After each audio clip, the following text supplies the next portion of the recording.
വാർത്തകളിലേക്ക്. വിഴിഞ്ഞം തുറമുഖ പദ്ധതിക്ക് കേന്ദ്രം നൽകുന്ന വയബിലിറ്റി ഗ്യാപ് ഫണ്ട് വായ്പയായി വാങ്ങാൻ മന്ത്രിസഭായോഗത്തിൽ തീരുമാനം. 817.8 കോടി രൂപയാണ് തിരിച്ചടയ്ക്കണമെന്ന വ്യവസ്ഥയോടെ കൈപ്പറ്റാൻ ഒരുങ്ങുന്നത്.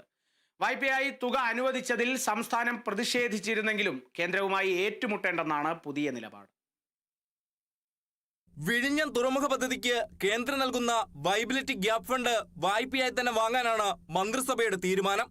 ഇതോടെ തുക തിരിച്ചടയ്ക്കണമെന്ന വ്യവസ്ഥയിൽ സംസ്ഥാനത്തിന് VGF വാങ്ങേണ്ടി വരും. ഗ്രാന്റായി തുക അനുവദിക്കണമെന്നായിരുന്നു ഇതുവരെയുള്ള ആവശ്യം.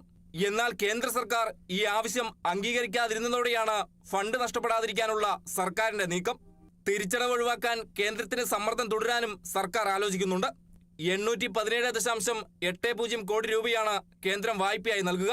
വായ്പയ്ക്ക് സംസ്ഥാനത്തിന്റെ ലാഭവിഹിതത്തിൽ നിന്ന് 20% കേന്ദ്രത്തിന് നൽകേണ്ടി വരും. തൽക്കാലം കേന്ദ്രവുമായി ഏറ്റുമുട്ടേണ്ടെന്നാണ് സംസ്ഥാനത്തിന്റെ പുതിയ നിലപാട്. ഒന്നാം ഘട്ട നിർമ്മാണം പൂർത്തിയാക്കിയ വിഴിഞ്ഞം തുറമുഖം രണ്ടാം ഘട്ടത്തിലേക്ക് കടന്നിരിക്കുകയാണ്. 2028-നകം 4 ഘട്ടങ്ങളും പൂർത്തിയാക്കുമെന്നാണ് സംസ്ഥാന സർക്കാർ പറയുന്നത്. Kerala vision news, Thiruvananthapuram.